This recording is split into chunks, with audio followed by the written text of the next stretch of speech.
at the Bill and Melinda Gates Foundation, where I'm part of the Development Policy and Finance team. And I've been honored to be asked by IBP to be moderating this exciting panel.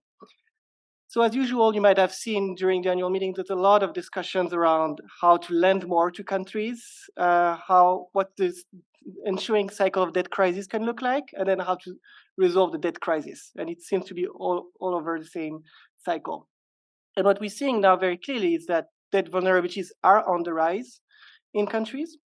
And rather than a full-blown debt crisis, we see an unfolding silent development crisis, with many countries forced to cut out priority spending. The IMF finds that several highly indebted countries spend more than 40% of their revenues on debt service. And the UN have shown that interest payments have grown more than any type of other expenditures over the past 10 years in developing countries. And these have real consequences for the people that are first in lines, I mean the citizens, who are not able to have a say initially in the debt that were contracted. And this is what this discussion is going to focus on. So I'll be asking 3 questions to direct this conversation. So the first one has been on my mind is whether we've done enough and whether we could do more to prevent debt crises from occurring in the first place. And to be fair, there have been a number of initiatives that have been led by the IMF, World Bank, the G20 in terms of controlling the debt buildup, whether it's the IMF debt limits policy, the World Bank Sustainable Development Finance Policy, or the G20 guidelines. And they did show some results. Some lenders lent less than they could have done. Some debtors were prevented from overborrowing, but that did not apply to all debtors. And that's especially the case in debtor countries with more severe governance challenges. The second question I have is whether we reach the limits of what can be accomplished in terms of prevention through such top-down approaches, and whether it's time to complement those approaches with a more bottom-up approach led at the country level. So there have been efforts at the country level, and we're probably going to talk about that today, whether it's strengthening debt management, where the IMF and World Bank have been very active, or debt transparency. And these are absolutely necessary to be able to prevent debt buildup. But these are not enough. And some people might disagree because there's a lot of emphasis on debt transparency right now. But I think from my experience that we've progressed quite tremendously on debt transparency over the past 10 years. A bit more than a decade ago, when I was at the Paris Club Secretariat, we wouldn't even have access to lending of other countries. And now these data are publicly available on a World Bank website. Of course, this can be done better. Many critical parameters are missing, but there's already something that we can work from. The other question that I had, which related, is whether we're making optimal use of the debt transparency that's already in the system, and whether we can leverage it more. So regarding public budget, IBP is a core partner for us, and IBP is well placed to know that transparency and accountability when it comes to debt work hand in hand in a rather virtuous cycle. However, when it comes to debt, the emphasis has been much more on debt transparency rather than how we can build up really an accountability ecosystem when it comes to debt. So that's the discussion for today, where we want to explore the hypothesis together in whether we can prevent future debt crises better by creating a fundamental shift in public oversight and accountability, and in how governments borrow and manage the debt. So for this, I'm very thankful for IBP that brought a stellar panel that brings really a comprehensive view and diverse view of how legislatures, governments, audit institutions, and civil society can collaborate together to promote more sustainable public debt contracting, negotiation, and monitoring. So the discussion for today will be divided into 2 parts. The first one will be more on the diagnostic side, understanding where we are, what are the different actors in the ecosystem doing. So each panelist will speak for 5 minutes, and then we'll have a discussion together on the way forward, which will be led initially by the speakers, and then we open up for discussion. Should have started with that, but this is a recorded event. We have online participants. There is French and Arabic interpretation, which should be available in the small devices that are in front of you. F stands for French, A for Arabic, pretty logical. And we have enough time at the end for Q&A. So with that, I will start with Ana Patricia Munoz, who's the ED Executive Director of IBP. So IBP has been involved for 25 years now in making headway in making sure that governments are accountable when it comes to budget. However, in many countries, these do not necessarily prevent the buildup of unsustainable debt level. So Anna Patricia, what do you think are the gaps in accountability around debt that can contribute to recurring debt crisis? Thank you, Adil. Thank you all for coming and to improvise points before I get to answer that question. I do want to answer the question.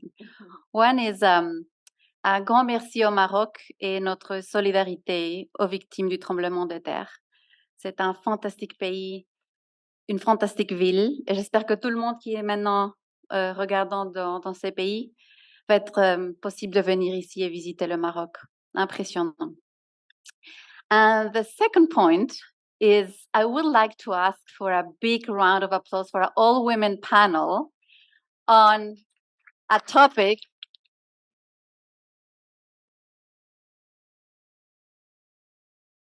that doesn't necessarily have women.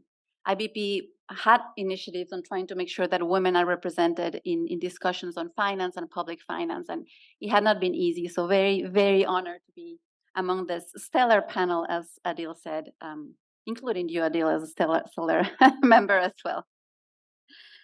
I would like to continue the great introduction that Adil mentioned on providing more context and on emphasizing the importance of this conversation. Half of the humanity now lives in countries where their debt service, just a service, is higher than either the education or the healthcare budgets. According to the UN, close to 30 countries, low-income countries, spend more on debt service than the combined or the combination of their healthcare, education, social services budget.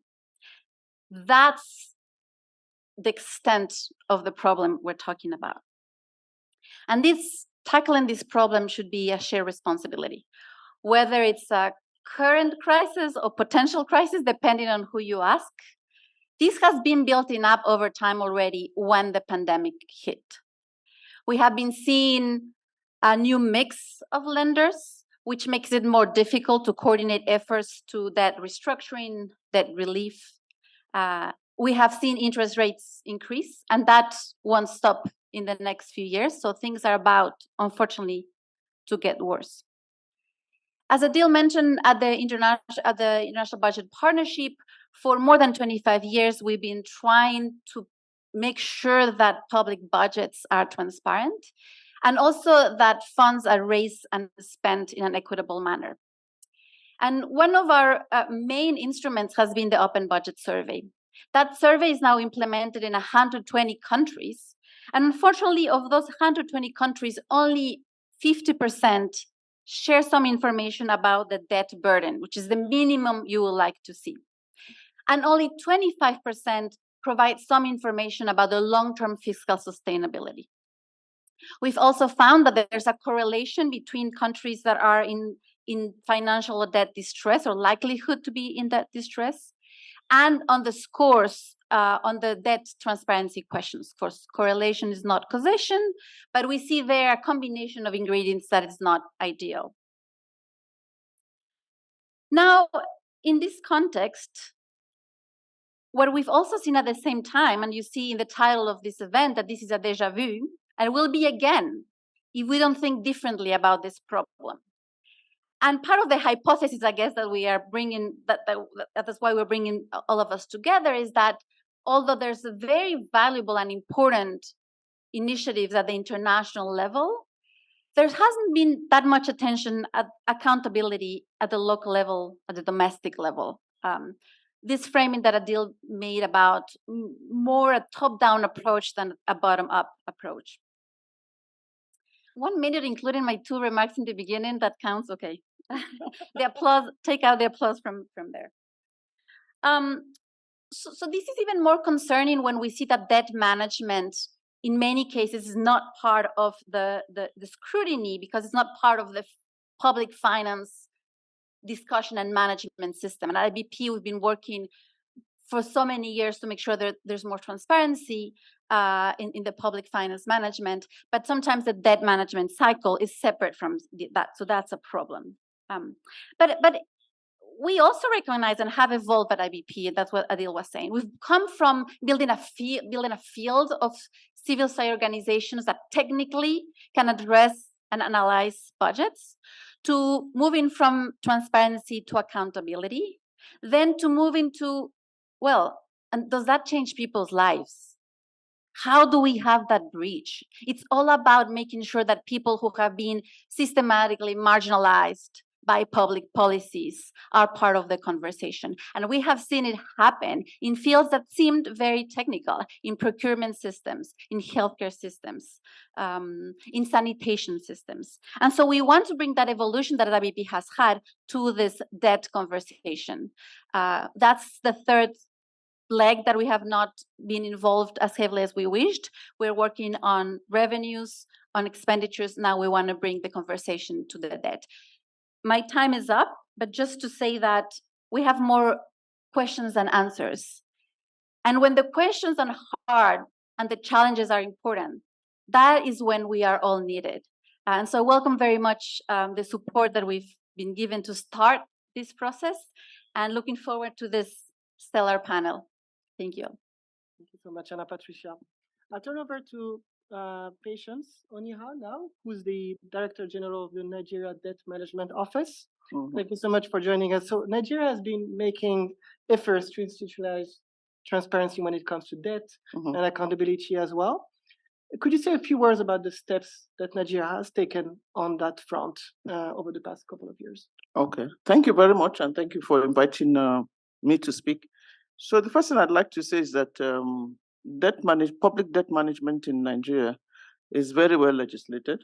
So there are laws on borrowing, on reporting, on accounting, on purpose, and of approval. So there's transparency in that area, and it is open. Anybody can access it. It says what you can borrow for, who can approve it, okay, and what you can use it for. So we already have legislations around that, but it also helps that we have a dedicated institution called the Debt Management Office, whose main function is to manage the public debt, and we're established by law as well. So it's not a case of somebody comes in today and say, no, I want to scrap this institution. No. So let's just say that we're part of the process. And I take the point that she made. In our own case, the public debt is very, very much a part of the public financial management system. In fact, I would say sometimes there's more discussions and narratives and heated debate around that as opposed to revenue. Whereas I want them to be talking more about revenues, because I need that to reduce the work that we do. So we're very much integrated into the public financial management system. And why do I say so? So we have a medium-term expenditure framework that we have to prepare every year. It's for 3 years. So it's a rolling document. You prepare one this year for the next 3 years. You prepare another one next year for the next 3 years. So in that document, mandatorily, there are figures for debt stock, including contingent liabilities, as well as debt service. So all of those are in the public space, and they're published. You can access them on websites. Beyond that, the DMO itself, the Debt Management Office, does publish quarterly debt data. And the debt data, so you can just go to DMO's website, you get it every quarter. We tend to publish it within like 60 days of the end of a quarter. So the one for June is already available. What is included there, and I hope I'm sharing some experience here, what is included there is the external debt of the federal government. Then we have subnationals. So like the US, we have a federal, we have states, then we even have local governments. Maybe we call them counties, or in Europe, they will be, in UK, they will be municipals. So the aggregate debt of the government is published every quarter, external and domestic, and the breakdown is provided. I guess all of that transparency is one reason why the discussions are very heated around the public debt. So those are published, like I said, and available to anybody for analysis. But I think the other part that is important, so is, do the public know about debt? Are we part of the finance management group and all of that? We certainly are. GMO is an integral part of the finance management group.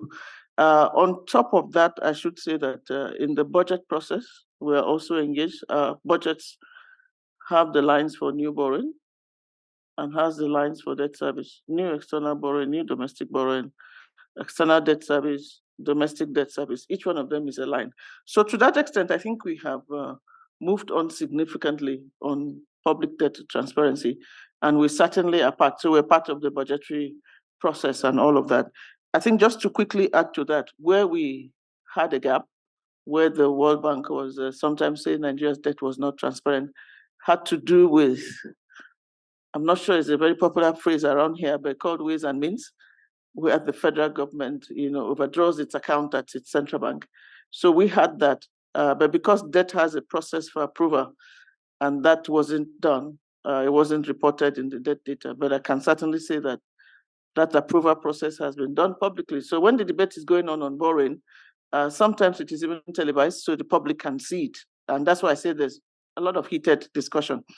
Okay, so that ways and means has actually now been included in the public debt stock, and you can see. So I think to that extent, and this includes, like I said, debt of the 3 tiers of government, as we call it, federal, states, and counties, you call them here. And then you would, in our own case, we also have a federal capital territory, just as you have Washington, separate, Washington DC separate. We also have the debt of that one. So I think in terms of reporting, transparency, given the public and the development partners information, we do have that. So maybe when you get to the second topic about sustainability and all of that, I can speak to those. Thank you. Thank you so much, Patience. Next to me, I have Sheila Masinde, who is the Executive Director of Transparency International Kenya chapter. And Transparency International has been one of the organizers of the Okuwa Uchumi campaign in Kenya. And the goal of it was to monitor and advocate for debt negotiation, use, management in Kenya. Can you say a few words about what motivated the start of the movement and what has been achieved and the challenges as well? Thank you very much for this session. And just directly to your question, because I can see Sally counting down the minutes. The situation in Kenya 5 years ago was that there were very few voices speaking about the whole problem around debt, but it was recognized that it was a growing problem. Government had gone rather into a spree of excessive, and maybe I can even further refer to it as reckless borrowing, because from 2013, our debt stock amounted to about Kenya shillings 2.1 trillion. But by 2022, that was last year, our debt stock was about 8.6 trillion shillings. Currently, I think we're about 9.6 trillion. And it's estimated that in this current financial year that ends in June 2024, we'll probably be at a 9.63 or so a trillion Kenya shillings. I can't even try to convert that in dollars.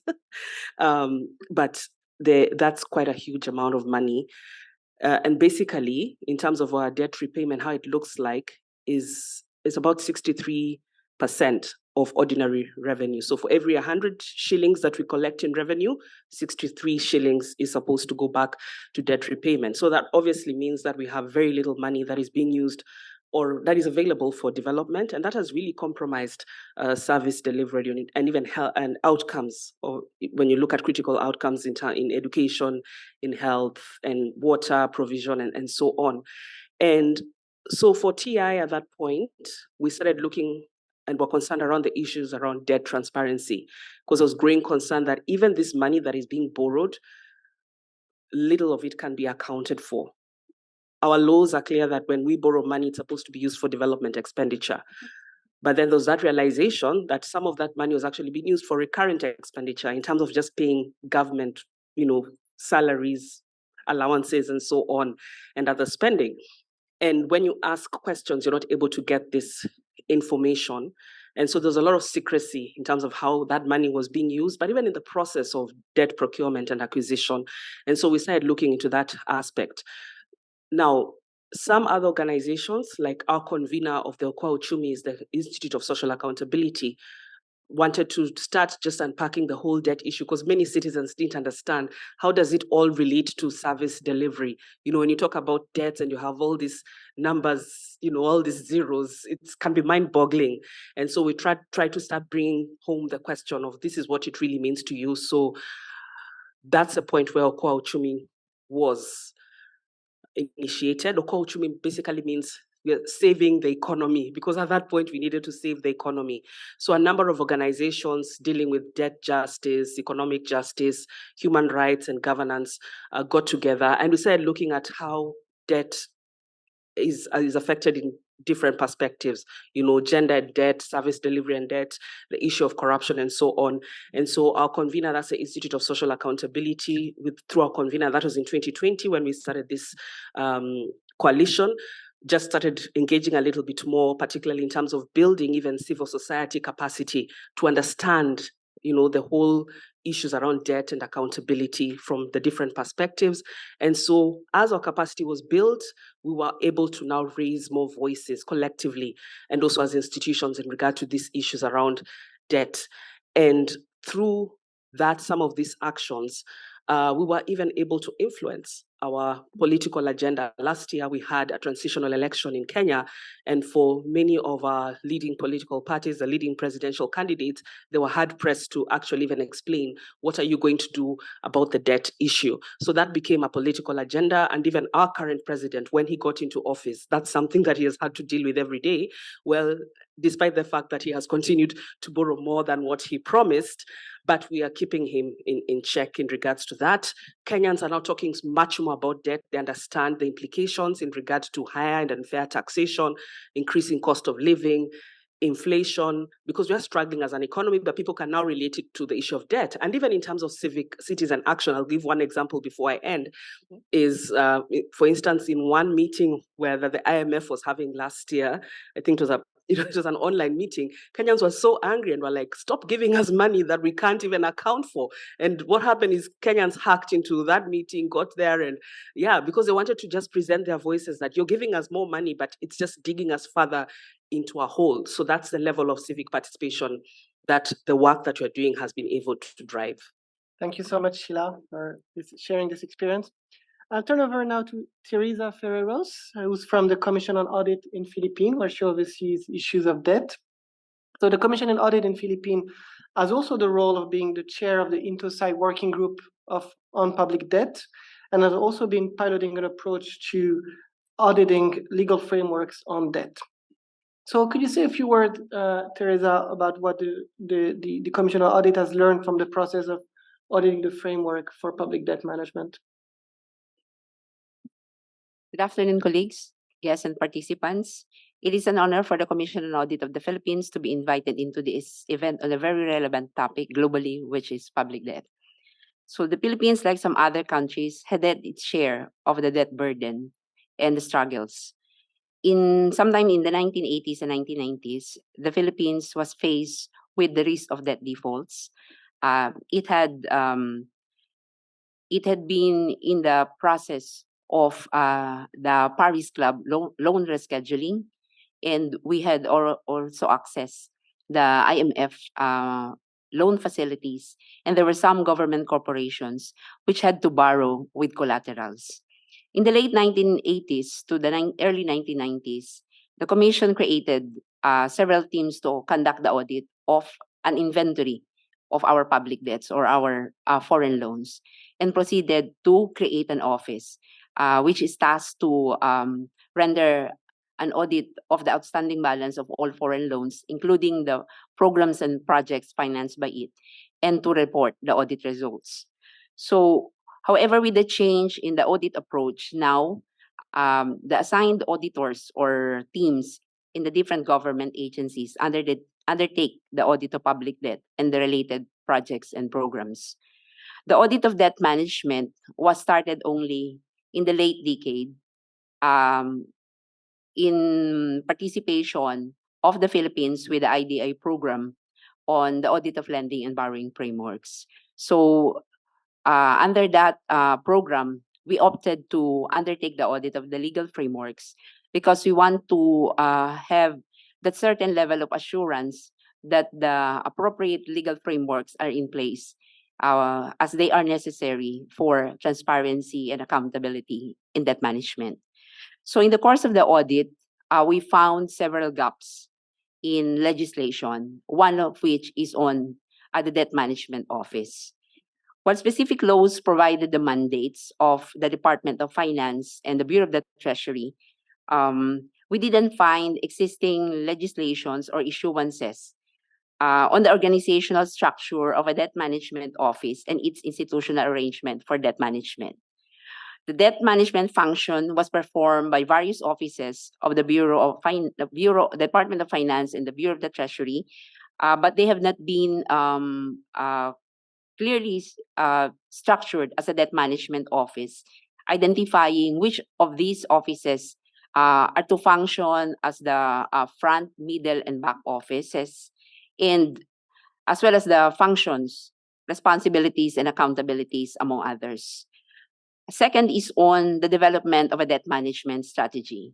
While there are existing primary and secondary legislations related to debt management, there is no specific requirement for the development of a debt management strategy, its publication, and reporting thereon.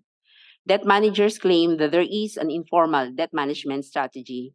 However, without a legislation requiring the development of a debt management strategy, the responsibility and accountability for its development, the periodic review, and reporting on the related outcomes was not clearly defined.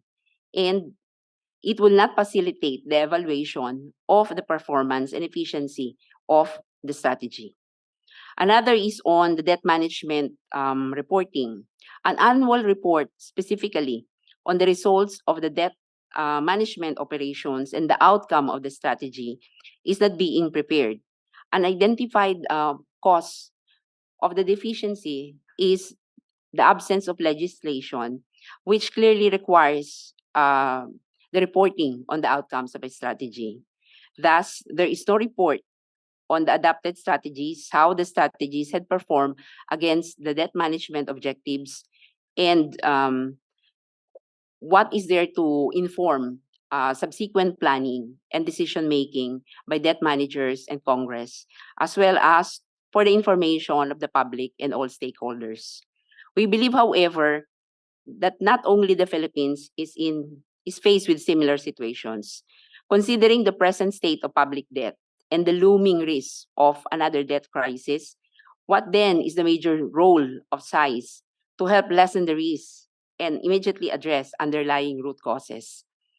And as audit are undertaken based on audit criteria, SAI should therefore examine their country's existing legislations, both primary and secondary, to determine and assess whether existing legislations are relevant to country debt situations and the presence of the necessary legislations and mechanisms to improve debt management operations, transparency, and accountability by DMOs, and to provide the basis for requiring compliance and evaluating performance.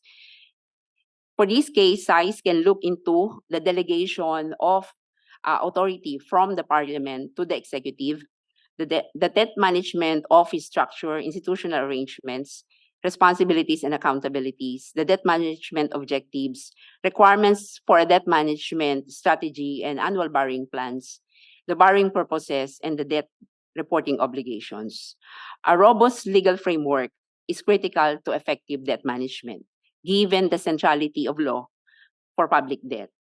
While political and economic factors tend to influence debt policies and the quality of debt management, a good legal framework helps to promote discipline, transparency, and accountability, all of which are critical to achieving sustainable debt. Thank you for your kind attention.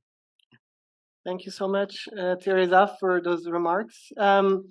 It's giving me a good segue to go to Yan Yu, who's the Deputy General Counsel of the International Monetary Fund.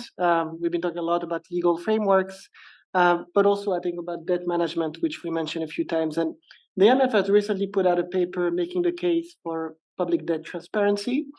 And so we'll be curious to hear your thoughts about your efforts to achieving that. Also, how does that tie to ensuring there's accountability?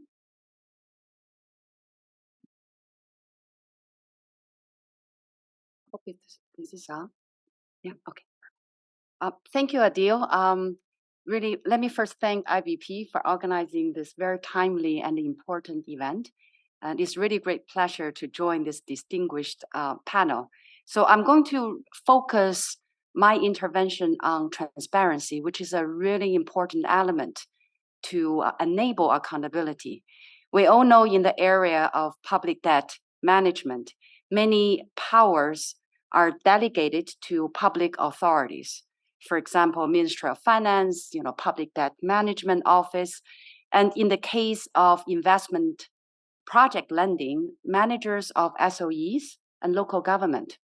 So we do need provide assurances to the society at large that such delegation is effective and won't be misused. So I'm just going to give you a few very quick examples to show how transparency, debt transparency, can lead to public accountability. So when the public has access to information about public debt borrowing, they can question and identify major, lending decisions. They can also find unlawful debt operations, and they can expose the terms and conditions that may really raise excessive risk to the country. If the public has access to information about public debt decision-making process, they can play a role in that process. This includes the role of legislature, in approving major debt operations, set borrowing ceilings, and also approving national borrowing plans.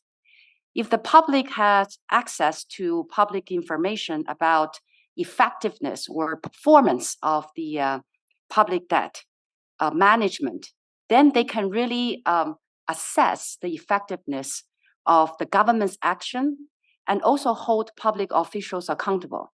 So this includes the roles of external audit offices or budget oversight committees. So transparency does play a very important role in promoting accountability, and the outcome is to hold public officials accountable. So let me now say a few words about IMF's role in promoting that transparency and accountability. I think first, the IMF sets standards and guidelines on public debt management and disclosure. The most relevant standards are the World Bank IMF revised public debt management guidelines, fiscal transparency code, central bank transparency code, and also the data dissemination standards. Second, in line with our mandate, we require our members to provide data that is deemed necessary for our surveillance and also lending operations. For instance, our debt limit policy requires more granular information on debt holders in the fund-supported programs when the country faces important debt vulnerabilities. And last, I think as Adil mentioned, we published a paper, I think 3 months ago, called Making Public Debt Public. So this paper really identifies the importance of that transparency, also the factors that hinder this effort, ongoing initiatives, more importantly, the role of the IMF. So I will just quickly share a few key findings of this paper. I think first, we probably all agree, public debt transparency is primarily the responsibility of the borrower, because the borrower is accountable to its citizen and is best placed to comprehensively record, monitor, and publish public information. Second, in the leaks and EMs, the disclosure gaps are large. There's often a very narrow coverage limited to the central government and to securities and loans, and very little reporting of the debt from SOEs, local government, PPPs, and also very complex financial instruments like collateralized borrowing.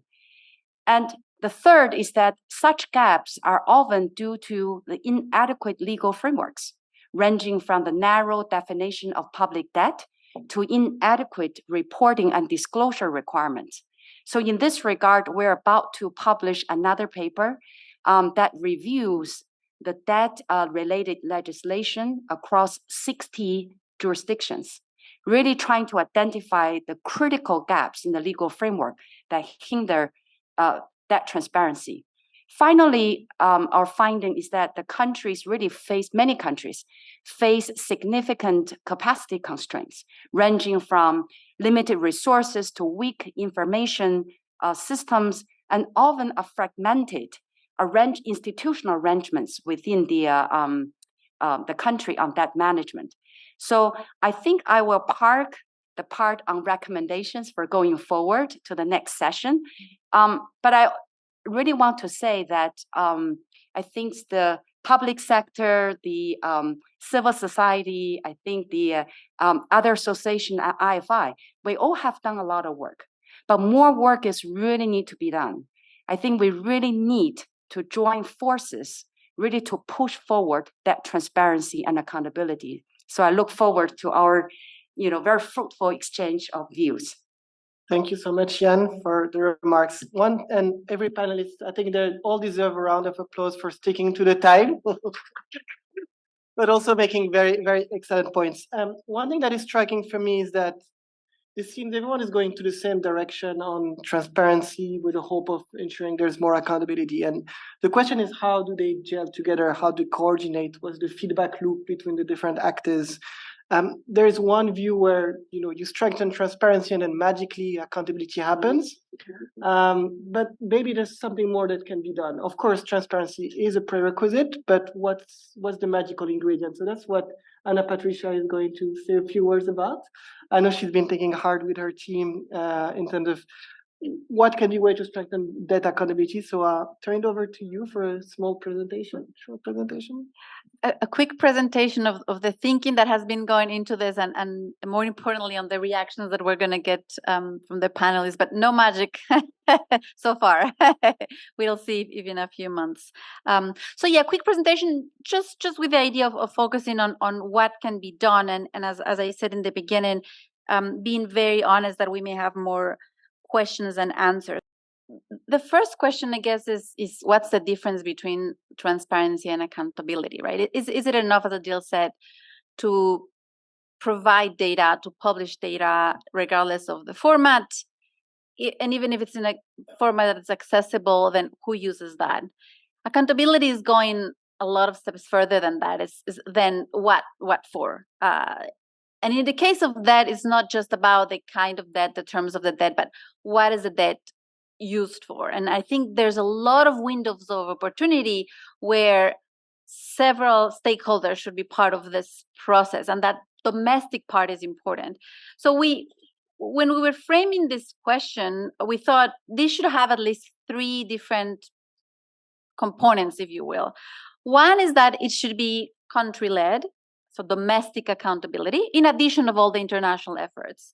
That it should be multi-actor, so thinking about an ecosystem of accountability, not just separate stakeholders.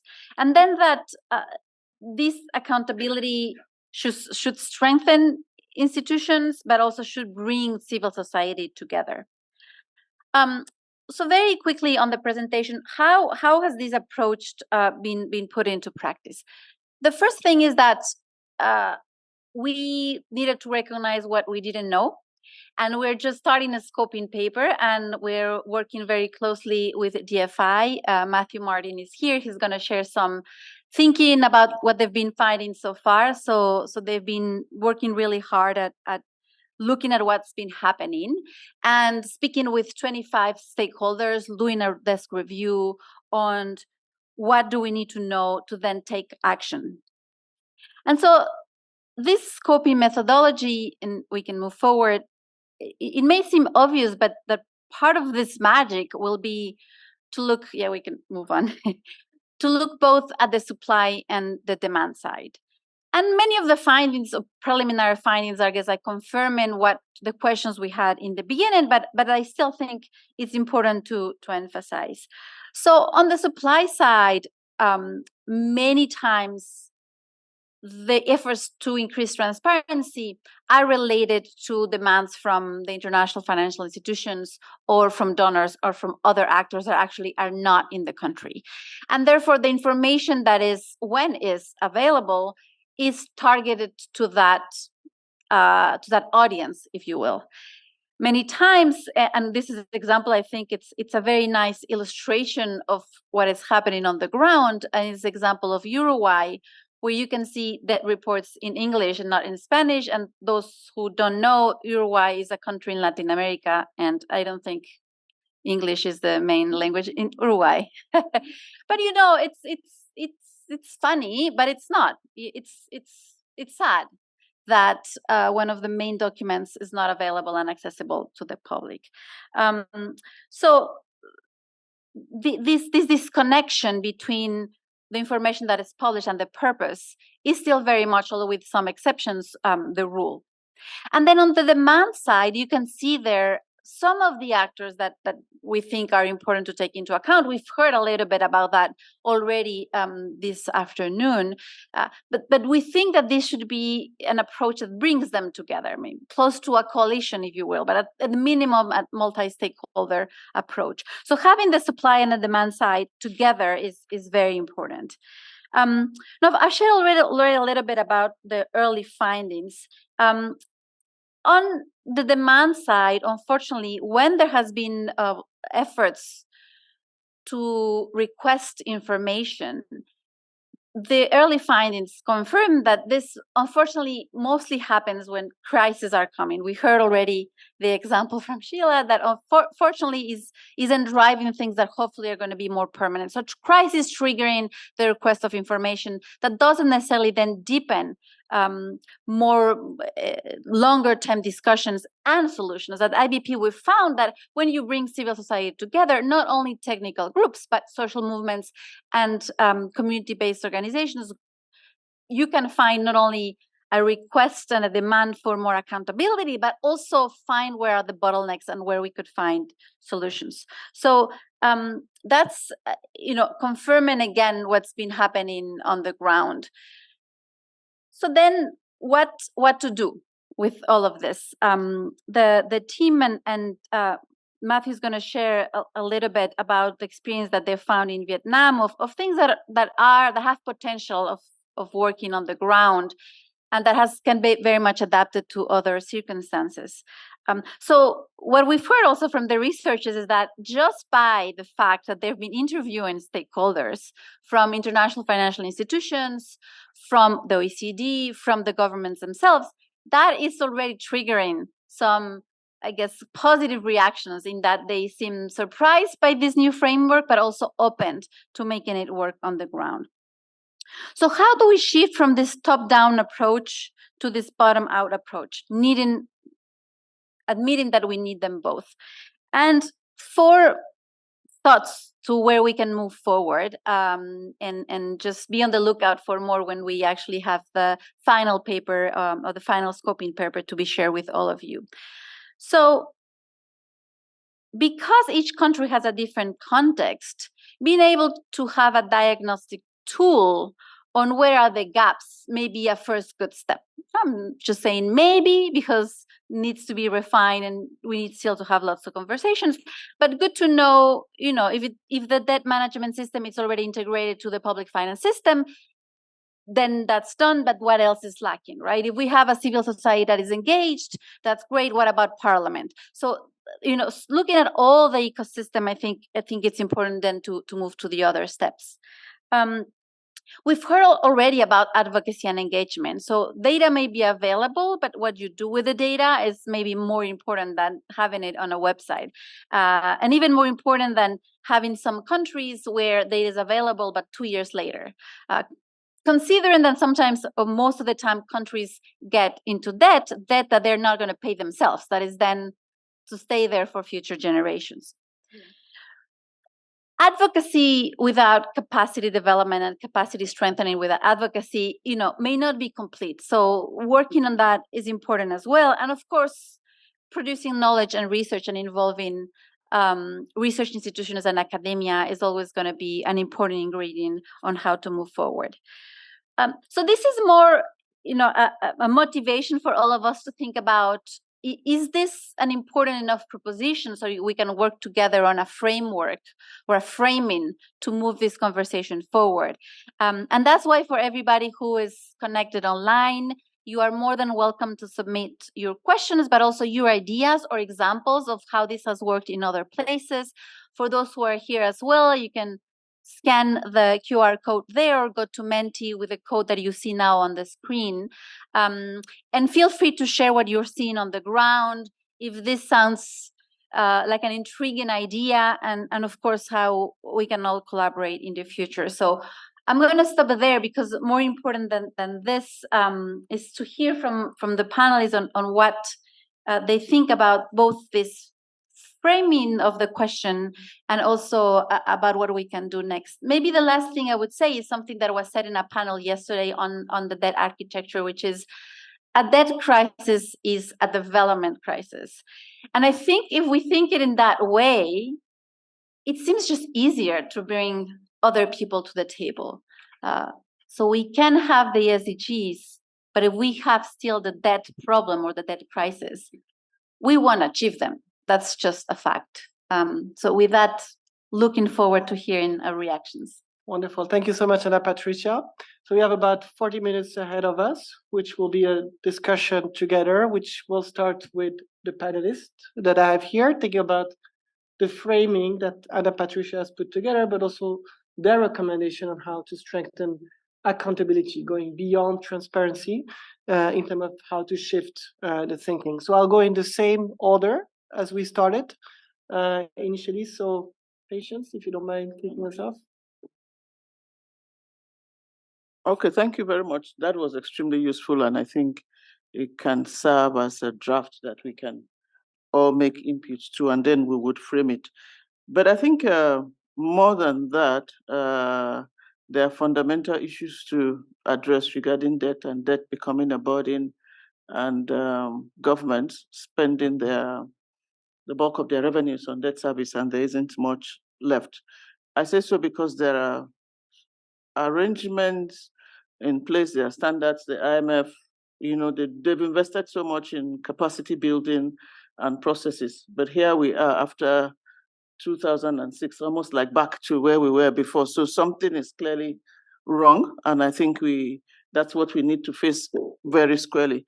So that thing about a debt crisis is a development crisis. I will take that away, but let me go back a bit to say, so they've guided us and trained us, and I mean many countries, Nigeria just happens to be one, on apart from your debt reporting, do the usual debt sustainability analysis and the medium-term expenditure, medium-term debt management strategy. So all of those are in place, but so you then want to ask, how did we get here? How do we get back to where we were before? And I think that's a fundamental question. So we have to look at both policy and maybe politics of it. Okay, so when governments are putting up big budgets, which is going to be financed significantly to a large extent, through borrowings, should something like that be included in the framework that, keep it to a certain limit? Because that's where the debt piles up. It's gone through the process, it's been approved at all levels. So you go raise the money and it comes into the debt stock and it gets into debt service. So maybe that's one point to look at. Then secondly, if I'm looking at our own case, like we said, as we sit, you can go to our website and see the debt data, and we also do for June. We also engage with the public. But it was very interesting to listen to her talk about what they're doing, because we have so many of them back home. But I think there's probably a bit more building we can do for the, we call them civil society organizations back home. So let me say, for instance, we in Nigeria have a Freedom of Information Act, which means they can ask us any questions, more than what we've even published. And the law actually gives 7 days to reply. And if you can't reply within 7 days, you have to explain. So they have a right, but one of the things I've seen, so that's even one after the fact. They need understanding. So when you read the letter or something, you know these people really don't understand what they're saying. Sometimes they actually take us to court to say you should not raise that money.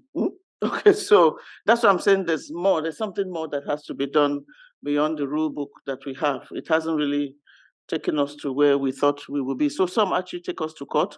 They sometimes take the president to court, that the court should stop that borrowing. So we've seen all of that happen. But I find that the civil society organizations are really not addressing an issue. Sometimes it's like they're just stirring up. Forgive me. Again, we're very politically divided back home. Sometimes you then say this is not religion. You can't make a substance out of it. So it goes to court and it is thrown out. They get to court. And when they ask you for information, it's really not going to be useful to them because they haven't asked the right questions. So maybe there's some education there to make sure that the right questions are asked and they intervene. So that's now at the back end. At the beginning, we do have a Fiscal Responsibility Act, and that requires that the medium-term expenditure framework and the annual budget must be presented to the public. So it's not just that it goes through the executive, comes to parliament. No, both the executive have to expose it to the public for discussion and take in their comments. And then even when it gets to parliament or legislature, they also expose it to their public hearings. That's what we call them, public hearings where people can come speak. That's before they approved and before the borrowing. Like I said, the borrowing is in the budget. So I've been at those events. I haven't seen much value in the contributions.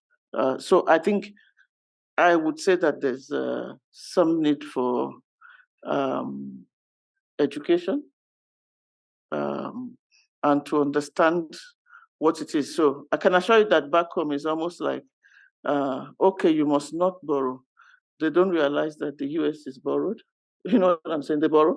And the other. So sometimes it is so basic, you now like have to, some you do some training programs for them, but I'm saying the manner in which they query or critique what it does doesn't really help them achieve the right outcomes. Okay, so I think you need to focus on those external checks. So there are checks from our legislations, the Fiscal Responsibility Act, the Debt Management Act, and the Constitution.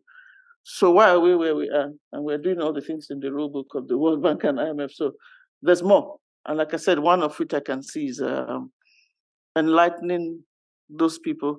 But I think also the development partners would need to be able to do more in terms of advising government. They talk fairly often, they're speaking to the press. So you're in your office and you hear the World Bank president has said something about debt in Ghana, debt in Nigeria. I don't think that's where we're going. And finally, whatever framework you're doing, and I've said this openly several times, if we are really not getting those concessional funding from them, and we then go commercial, because we need to survive, you know what I'm saying? We need to build roads. Again, unfortunately, we also spend borrowings on recurrent. Why is it that those institutions are not giving us funding for capital projects? They give us for reforms, girl child education, those things. But why are we borrowing? Because we need much larger capital for infrastructure. So I've said to them, we need to remodel what you do. So they end up giving us more of those soft loans. They add on to our debt stock. The debt service is not zero, so you still have to repay anyway. So I think we need to, long term, it's not, there isn't one solution, there are several aspects to it. Thank you. Thank you so much, Patience. I'll turn over to Sheila. Sheila, I'm not gonna ask you whether you're asking the right question. The answer is yes. Yes. But how do you make sure to ask the right question? Yes. Just to add, I like the whole idea of emphasizing on accountability. And I think, as Anne Patricia has emphasized, there's transparency, but then accountability adds important layers in terms of particularly constructive engagement, civic participation, stakeholder engagement as well. And I think that's important because I think with many initiatives in many of our countries, you see information put out there just to tick a box for the sake of having that information out there. But the tragedy is that a lot of people, even sometimes we or even sometimes people in parliament do not understand that information. That's what we realized in that whole discussion around debt management. Parliament, like in our country, was unable to hold the executive to account. Executive ran roughshod over parliament because MPs, members of parliament, did not understand, when you put all these figures and so on, there's so much hidden in all these figures. So going an extra level to actually even capacity build critical stakeholders, civil society, parliament, media, and others, even audit institutions. In my country, it's not information that you'll find in our audit reports. In fact, just 3 months ago, our Auditor General's when asked by Parliament, we want to know how much money has been borrowed and how much it has been used in this country. And the Auditor General said that they don't have that information. Yet they've been auditing government entities, ministries, parastatals for all these years, but they have no information on how much money has been borrowed and how it has been spent. But they have done reports over all those years.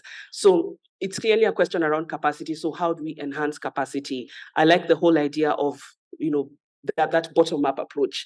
And Patricia, in my country, you'd probably get a job right now already in government, because our current government has they call their political agenda is called the bottom-up economic transformation agenda. And so the whole idea is trying to strengthen, the bottom and empowering people at the bottom. And for me, I always say that it needs to start with then driving accountability at the bottom. And I like this whole idea of how do you ensure that citizens then have the knowledge to be able to hold governments accountable in regard to debt. But one of my other last points I want to say is, of course, for us to have real accountability, then I agree that we must change the way in which debt information is presented. So how do we break it down? I think I shared earlier that in my country, people are not understanding the whole enormity of that whole debt problem until we started breaking it down and telling them that, look here, you have 100 shillings. Of this 100 shillings, 63 shillings of it will go back to paying debt, and you'll only be left with 37 shillings. When you break it down like that, then people realize, oh my goodness, we only have less than a third of that money with us, and 2/3 of it is going out. So how do we continue to break down that information? Because that's the only way then that you'll start driving accountability. And then my last point is, I think to also really get to real debt accountability and ensuring that everyone holds, governments, lenders accountable. But we also need to look at debt management not as a distinct or separate thing from public finance management, but how does it fit into this whole ecosystem in PFM? Because it's debt that is helping us meet, those budget obligations. It's and then a lot of our debt is going to, a lot of the revenue that we're collecting is going to pay back debt. So you can't put debt, revenue, budget, expenditure, all this information in silos or deal with it in a siloed approach. You have to look at it collectively, because we are now realizing that debt is quite central to it, and how we manage it is very, very important in terms of how we finance budgets and how we spend money and so on. So I think I agree with the whole approach in terms of looking at debt accountability in the way that has been presented. Thank you. Thank you so much, Sheila. And great point on the link to budgets, and we're with IBP here. I'll turn over to Teresa. And Teresa, there was also a mention from Sheila about the commission or audit or the auditor not having the right information, or at least not willing to share it. How are you able to cooperate with a larger accountability ecosystem? And how do you make sure you get the data that other audit institutions might not have? Hello. I'll first give my comments on the approach. Okay. So the development of an accountability assessment tool is most welcome. SAIS can possibly use it for assessing accountability gaps and to make proper or appropriate recommendations. But then using it as an audit criteria will have to be discussed with debt management managers. So SAIS, however, are faced with the challenges in the audit of debt management, in the areas of audit criteria and skills gap in debt management. So while internationally accepted debt management practices are acceptable criteria for audit, they can only be recommended for adoption. On the other hand, legislations on debt management as audit criteria can require mandatory compliance and performance by DMOs. Advocacy activities, as we have seen, should thus focus more on achieving awareness by legislature or parliament on transparency and accountability and other gaps in debt management. So relevant legislations or amendments to existing legislations can be passed. Audits can better compel compliance with transparency and accountability if there are existing pertinent legislation, which in some cases may come with some sanctions for non-compliance and non-performance. Moreover, debt management is a specialized area which requires a certain skill, a set of skills, knowledge for auditors to do the audits. With the global increasing level of public debt, debt sustainability is a very relevant audit task. However, there are limited capacities within SAIS on debt sustainability analysis and its tools. Thus, there is the urgent need to capacitate SAIS in the area so conclusions on debt sustainability can be validated and any gaps identified and appropriate recommendations made. SAI auditors should be able to reperform debt sustainability analysis to validate conclusions of the analysis. Auditors as well and managers have differing professions, language, and skills, but the common understanding of debt management facilitates communication or evaluation of debt management. Also considering the need for capacity building on debt management, members of the INTUSAI Working Group on Public Debt, which the Philippines chair, continue to collaborate and develop guidance and reference materials for the audit of public debt and debt management. We have withdrawn 7 international standards for Supreme Audit institutions on public debt and came up with GID 5250, which is the guidance on the audit of public debt.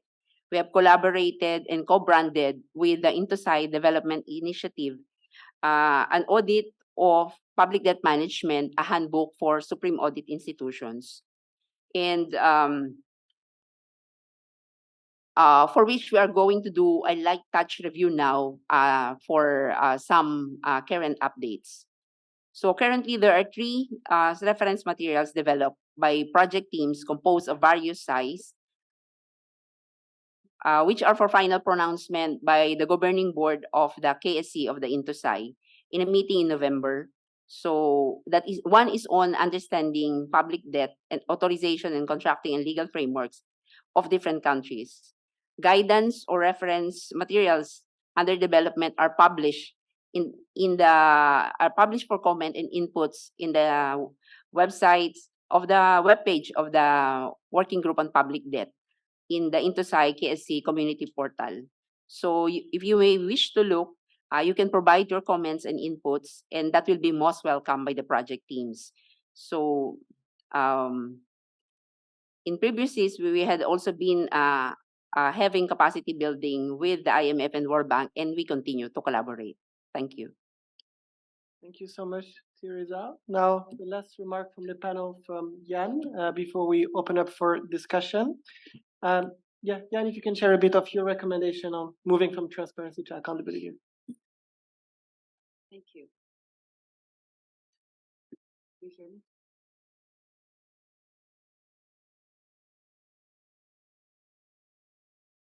It's on now? Yeah. Okay, perfect.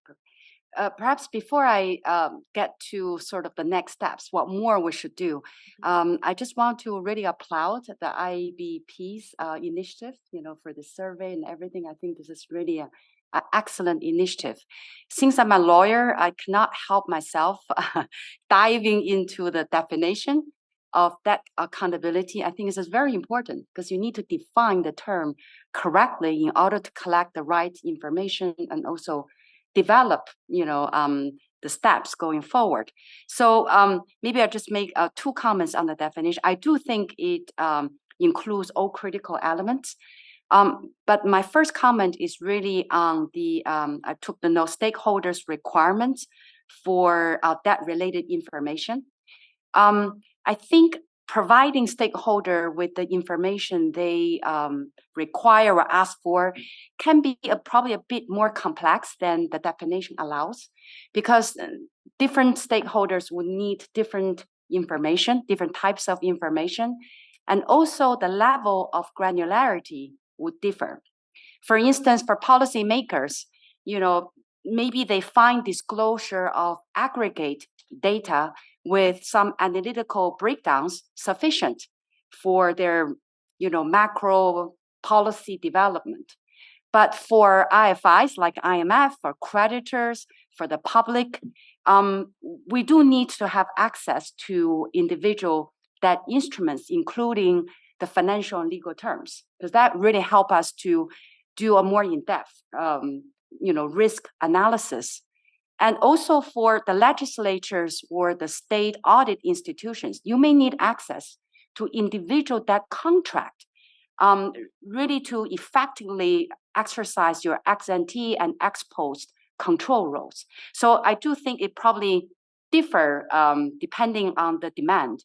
Second one, I really like your distinction between ability and willingness of the government to account for debt management choices.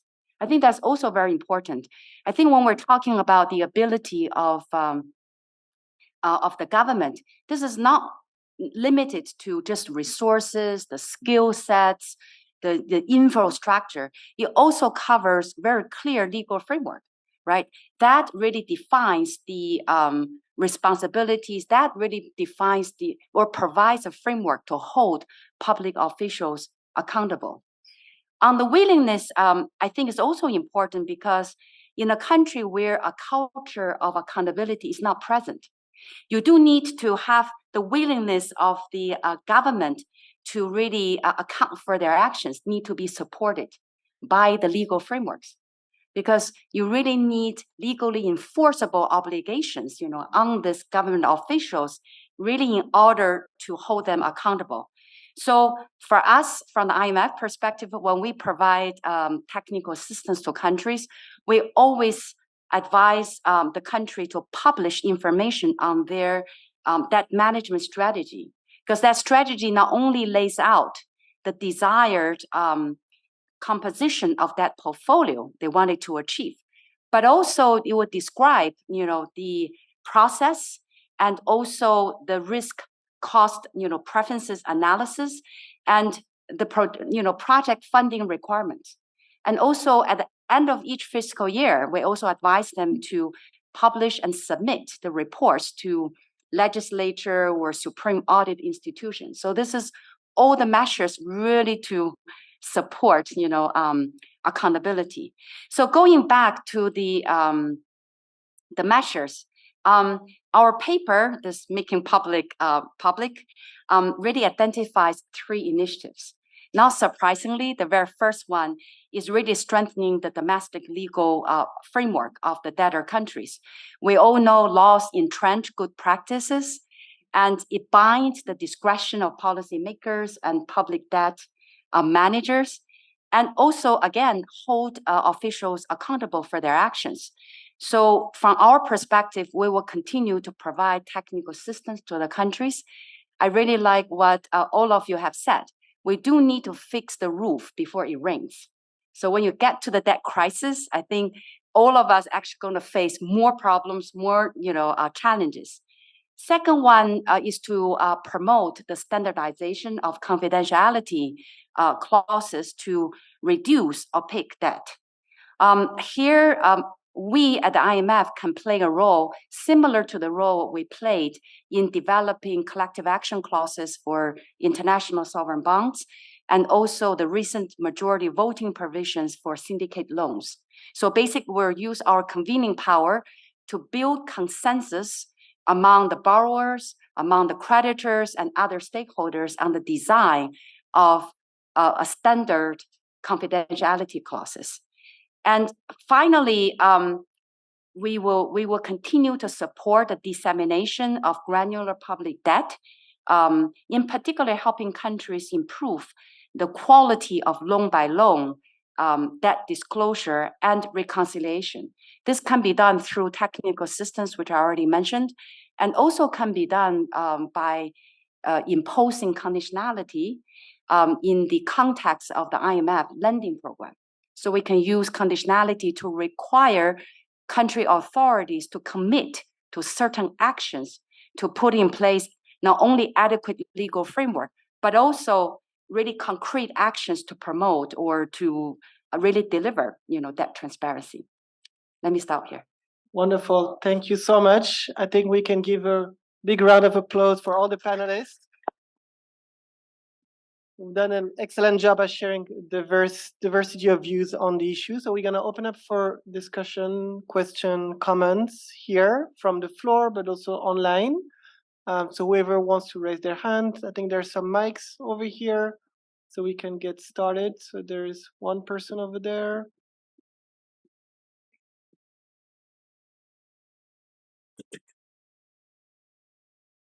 Thank you. My name is Robert Manyumba. I'm with Transparency International. Excellent presentation, and really thank you to all the panelists, because I feel like the questions that you've raised and the discussions speak to the heart of the problem. And just to echo the sentiments around debt being a development question and not necessarily a fiscal question, or at least not only a fiscal question, lends itself to multiple interventions and multiple solutions. So one, I think the tool makes so much sense, because if you have a diagnostic tool that's speaking to what are the entry points, then you already have something that's useful and that can be used to advance specific actions. But then I go back to the reflections by Patience, where she said, look, sometimes you're asking the wrong questions. And and if you're asking the wrong questions, in my view, it might be because the information is not available, and therefore you're not able to ask the right questions. And once the information is available, then you might be able to start. That's the transparency journey. But then you move forward, and which is the point of this discussion, I suppose. How do we move from transparency to accountability? The accountability question for me becomes very important using the tool. But I ask myself the same questions over and again. How many tools do we have out there? What makes this tool different? Does it then add another complexity or a layer onto which either another civil society, another citizen, another government has to respond to or feedback to? And the question then becomes, what is its utility function, and how have you thought that through? Especially where, and I want to go back to what Yan Liu said, what is the environment within that jurisdiction where you're operating? Is because some of these questions around accountability are questions of corruption, and you might be pointing a finger to the wrong or the right person in this case, right? So just to situate your conversation, where have you done the political economy analysis? Are you thinking about how to get more citizens on board, because you also want this thing or the tool to be useful in the long run? Thanks. Thank you so much. We have another question, two questions here at the back. Thank you. I'm Nadia Ahmeiti from Morocco. Merci pour le mot d'ouverture. C'est très gentil. Thank you for keeping your dates and being here. It means a lot for us. I'm president of a local community grassroots organization. I don't know how you reached out to me. I've been participating to many meetings.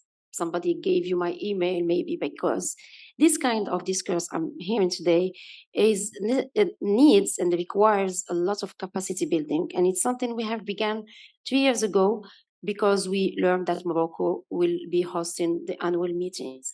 Now, how many grassroots organizations, local communities can monitor this kind of programs? I can tell you very few, in Morocco at least, and in Africa, very, very few.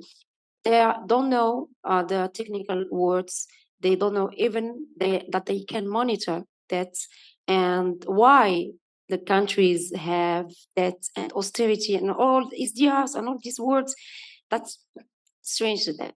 So I don't have a question since I'm in this discovering all this since 3 years, but I have a demand. Please, since you have reached out to me, do it for others. We can help you.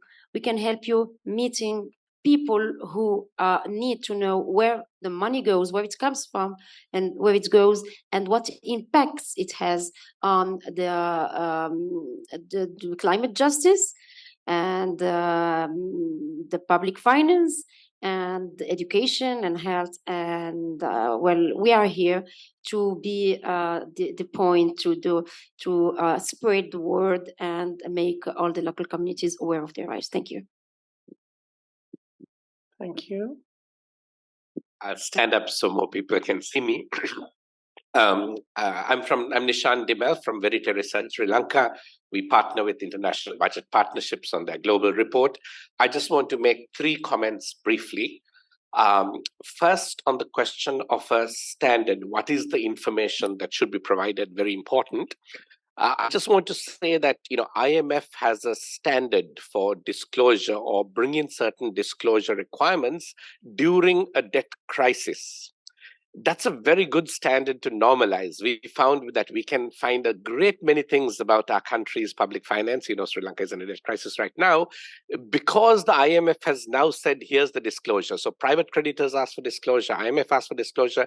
If we just normalize that and say that's not required just in crisis times, that's the standard. It's an easy, low-hanging fruit.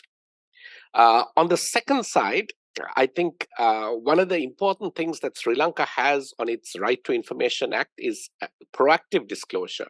So we shouldn't have a situation of people having to go and ask and get.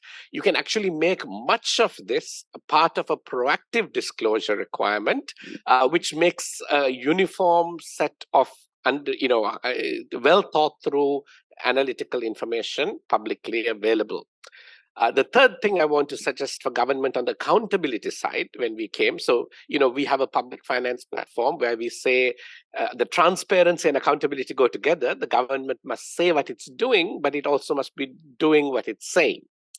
And on the doing what it's saying, Sri Lanka civil society and led by Transparency International and Adishani's published a governance diagnostic. And one of the requirements that the country is asking the government is that when there are variations on the budget beyond, say, a 10% variation on budgeted spending or revenue, that an explanation is automatically provided to Parliament. So we can standardize that. I mean, all of us sit on private company boards, other things. When you vary what you've promised to do, that must come with. So the variance must be published, and an explanation must be published. So I think this kind of reporting on variance, proactive disclosure, and using IMF standards are just perhaps 3 low-hanging fruits I want to suggest. Thank you so much. Excellent point. We're going to take one question over here before we turn to the panel. I think almost everyone can answer some part of the question. All right, thank you. Let me stand up also so that you can see me clearly. My name is Damilola Ogundikwe from Civil Society in Nigeria. And I want to direct my question to the Director General of the Debt Management Office. When you were speaking, you spoke about how civil society need to rise up to the occasion, and I believe that is correct. I believe that development part civil society we have to find a local solution. And you raised the issue of ways and means, which I am a little bit familiar with. I just wanted to sort of throw it back to you to say, is there a position that bureaucracy within government can take when we see a clear case of political recklessness? Or we can debate that. We see now that the debt that the previous government, the loans that the previous government took, has really ballooned, and it has really increased, the total debt burden on the country. And now there's a new administration, but now we're paying the heavy price for it. What can probably your office or offices that looks like yours do to educate, to especially hammer on the economic implications of the steps that the government wants to take, before it takes those steps. I know that there is a law that limits how much government can borrow from the CBN, but of course the previous government did not follow that rule. So when you have such a situation where there is a very strong intent for the government to do whatever it wants to do, what can those on the bureaucratic side of government, the experts within government, what I call the voice in the room, what can they do? And how can they also partner with civil society to say, hey, something is going on here. This is going to be a major issue. How can we resolve this? And then sort of give civil society the power to call government, to make government accountable. Thanks. Thank you so much for the questions. Yeah, go ahead. Thank you. We've got a few questions from our online participants, which we were so happy that they shared. So just to pass on some, we've got a couple on incentives in particular. There's one from Martin Perazzoli, who asks, the key point is, how do we get bad politicians accountable for misconduct? And sadly, there are no incentives for politicians being fiscally responsible. Overspending can get votes. How do we solve this? Thank you. Excellent. So we have a number of questions which I'll turn over for each one from the panel to share their thoughts. They cut across multiple areas where there's the education of civil society actors, the idea of setting standards, especially automatic standards, whether it's from the IMF or domestically, the necessity to put together an accountability tool and how could that look like, and lastly, the politics of the transparency and accountability. I don't want to impose and maybe if we may, some of this, especially on the tool, because we definitely don't want to create yet another tool. I think that's very important. We have the same conversation. And sometimes the process is more important than the actual tool. So how you build it is important. So I wonder if you're okay, Adil, if Matthew can share a little bit of the example of his experience in Vietnam in doing an assessment jointly with government, but that has taken into account this framing of supply and demand. So because I think they'll touch a little bit on some of the questions we've had today.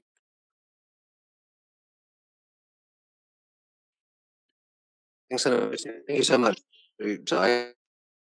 Us in this study is an issue which has obsessed me during our 30 years of capacity building and debt management, but we didn't really have the time to devote to it.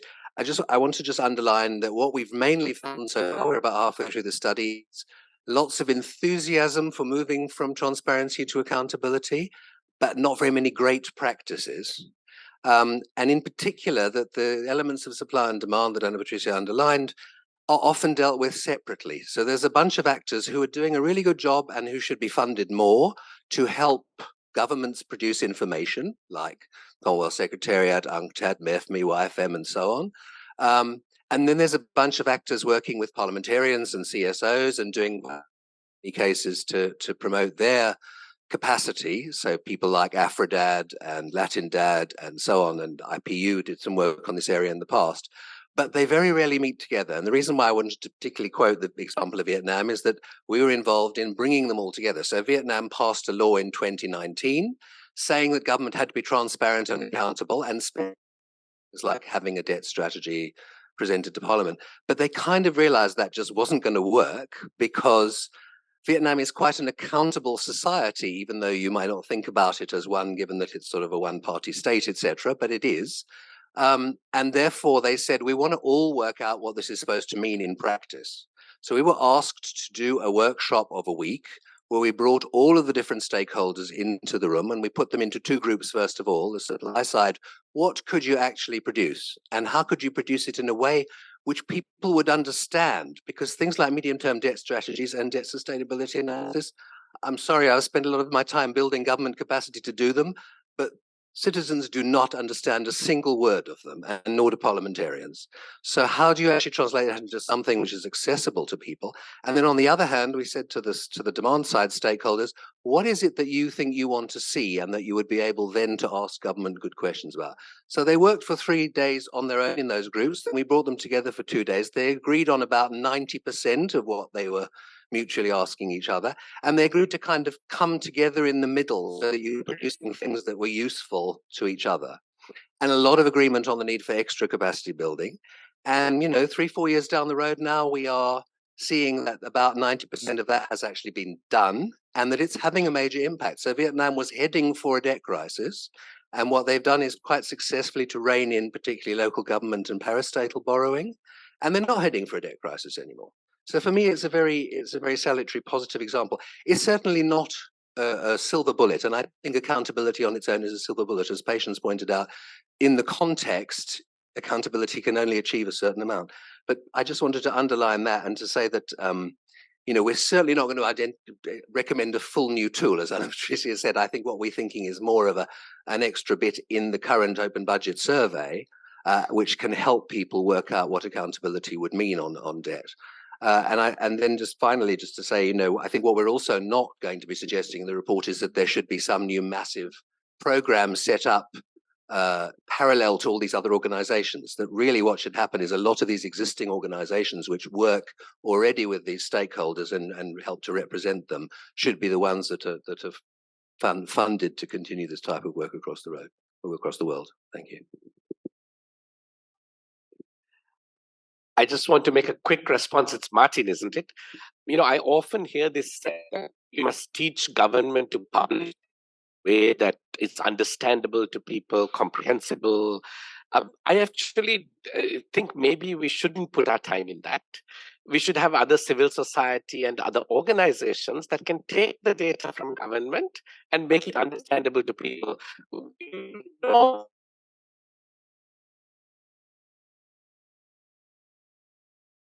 But if we have that's the role of organization between government and people. And I think at least that's why I said if government can publish it in a way that the IMF mandates, that all the technically, we should be really others. We to make it up there. Yeah. Wonderful. So we're gonna get one quick round of comments from each panelist because we're almost at time, right? Do you want to start, Shiva? Yes, as we wrap up, yeah. Just 1 minute each. Thank you. Just maybe to react on that comment on the simplifying information. I think as much as possible, when government puts out any information, it should be information that's easy to follow. It's not the role of civil society per se, because yes, we can do our part in terms of breaking down this information, but why can't the primary giver of that information just break it down and give us in a way that we understand it in the first place? We pay governments to do their work. They're supported by taxpayers. Use the money. I'm paying you to give me information that I can understand, because I hold that governments hide information from us when they try to put in all these big words and all these zeros and whatever, and that's how you discourage people from following the information. We also struggle as civil society. We don't even have the resources to break down that information. So I think it's as a prerequisite, government, IMF and others should ensure that we, as a first point, any information coming out of all these entities is actually information that we understand. I think in response to one other question that was given, maybe I'll attempt the online question, because it talked about how do you hold politicians to account for misconduct in terms of misuse of, I took it as misuse of debt and so on, but I'll put it in the whole question of misuse of public resources. I think, and I've seen in some countries like in mine, in terms of public finance management, is actually a clause that actually talks about people being held personally liable for not using public resources prudently. And I think this is something that we should follow. I know in some instances, we as civil society have actually thought of how do we follow an individual who was in government, but who oversaw the misuse of money, or or who's responsible for odious debt? How do you hold them personally accountable? Because I believe if you don't hold them personally accountable, then impunity will continue and people will not learn, and anyone who gets into public office will get into that temptation of just misuse, make decisions, especially in regard to debt, because no one will hold you accountable. Until we start holding politicians, public officials personally accountable for misuse of money and decisions around debt, then we'll continue to see this problem occurring. Thank you, Sheila, for the comments. We try to stick to 1 minute each since we're already over time. Okay, thank you. I was just going to move away from her when she said you should hold public debt managers accountable for the borrowing. No, but that's just a joke. I think I'll just go. Okay, thank you. Okay, I think what is important here, and I make the point that a number of those best practices, we have them. Okay, so when I'm saying we have them on paper, but we still have debt growing. I take the point, and I think at this time, those institutions that represent the voice of the people, the civil society organizations, need to get themselves very familiar with the issues so they can make cases and submissions that will be taken seriously, okay? Because it has merit, it has substance, and you can take them seriously. So let me, my final check is to say, so we have a Fiscal Responsibility Act, and there's a whole institution, a whole government organization responsible for enforcing the implementation of that act. That's where it talks about what borrowing should be for, what the maximum deficit in the budget to GDP should be. Like I say, all those nice things are in paper, but I won't be shy to say sometimes the issue is political. So why do we find in election years suddenly governments are spending? That's one. But closely related to that, and I just want to be firm on that and close on it, we need to ensure that we have proper checks and balances between the executive and the legislature. When that breaks, you send me something I approve, and you exceed some of those limits, provided that you're supposed to comply with, including those in the medium-term debt management strategy or what the DSA says, and nobody's held accountable. So I think when you have checks and balances properly to ensure that, so even if the executive says something and the law doesn't support it, and the legislature says, no, go back, then we'll have proper debates. We have to be able to justify that action or it will be moderated. We see some of that in the US. I don't know whether it's possible. So anytime there's the budget limit, it takes a long time, but they eventually come together. Yes, even that is useful. We don't have it back home. It just goes, it's almost like a straight through. And then at the end of the year, the civil society is asking, why did the debt stock grow? Where were you when the budget was being passed? You know what I'm saying? It was also a public document. There were public hearings. So everybody said, so I think the major issue at the end of it, when you have everything in place, is having proper checks and balances between the executive and the legislature. Thank you. Thank you so much. Ana Patricia? Yes, so great thoughts already. Thank you for those very precise recommendations. That point about making sure that the government does what it's supposed to be doing and reporting on variances and budget credibility, something that we've partnered with many of you in this room, including with Supreme Audit Institutions and Intosai. And I'm saying this because is this going to be hard to create this ecosystem or catalyze this ecosystem? Yes. Is it going to be possible? Also, yes. And I have that faith in the possibility because IBP has seen unconventional actors come together already on budget credibility, on procurement processes, on budget transparency, and now hopefully on debt accountability. Because I think what we've heard today is, the civil society and through it, the population, citizens have the right to demand information, but also have the wisdom to provide solutions. And I think when we think about those together, then you have the bridge and then the magic will happen, the magic that you were asking for. And so, yes, it's hard and yes, it's possible. And I think, and with this I will end, somehow, although that is so complicated and collateral and interest rates and compound and all of that, it's also kind of tangible thing, the visible thing that allow us to think about the social compact and the trade-offs that need to be made. They just need to be made because needs are infinite, resources are not. That's economics 101, right? So when the community comes together, not just about transparency and information, but about where are you going to use those resources? What is the rate of return, if you want to put it a technical word, on those funds? Then it's not just about the information, the table, and or the PDF or the open data or the AI. It's about public policy choices. And I think this is where we have to have more faith on the contributions that civil society can be making, and also on that conversation that Matthew described, that is possible beyond one country, one experience, but can be expanded to other places. Thank you very much. Teresa?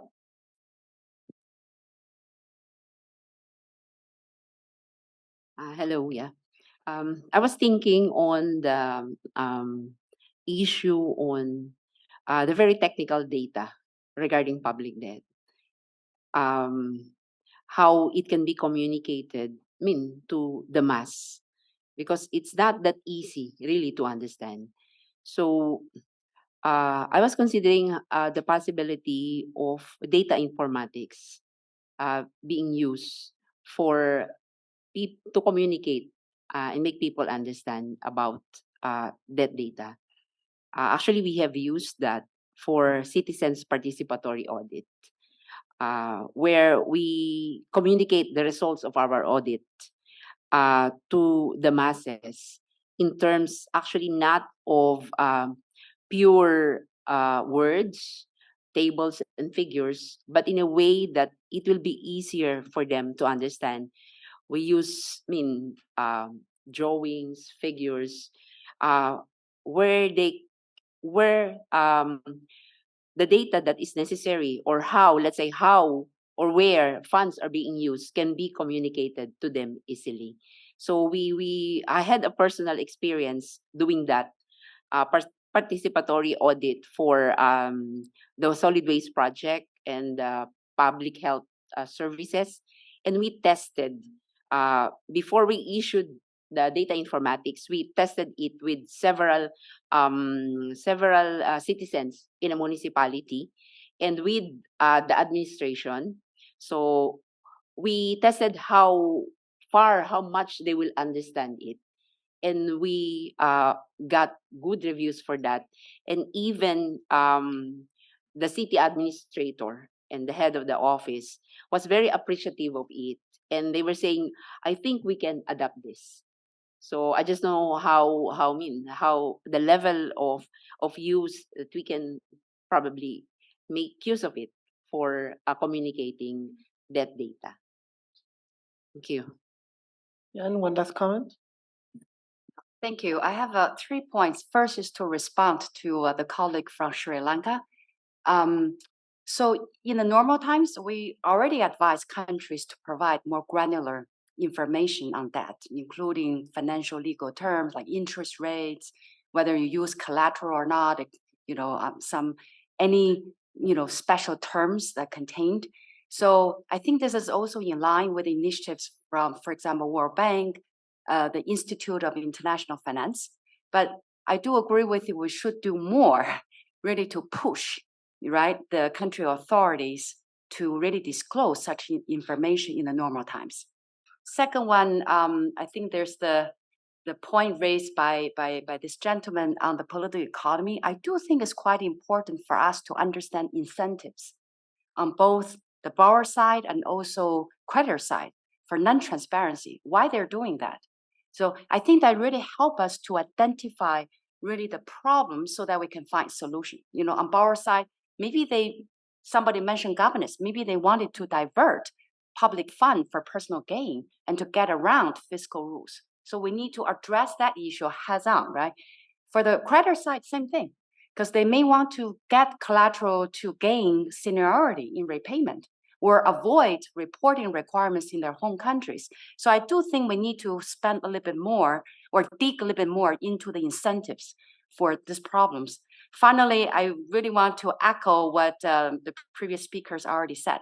This is a collective responsibility. is the IFI, is the public sector, it's the debt management office, is also IBP, is civil society. We've done a lot, as I said before, but I really think we have to have more training, more dialogue like this one, where we compare notes and then we brainstorm like the gaps and try to find solution. So let me stop here. Thank you so much. The collective action point is the one I would have closed with, and I think an excellent one since you mentioned it. It is a lot for the magic to happen. I think there's I was just listing, there's education, tools, political economy, synthesis of data, clauses, capacity building, and so on. And obviously it takes more than one. So hopefully that's the beginning of a conversation now, and hopefully there'll be more occasion to continue digging further. Any last comment from your side, Anna Patricia? No, I will be remiss if I didn't thank the IBP team that is here and is also online, because I'm sitting here, but they are doing most of the work. I did some of the work. So thank you. Thank you to you so for much, the support. everyone. So a round of applause for everyone here.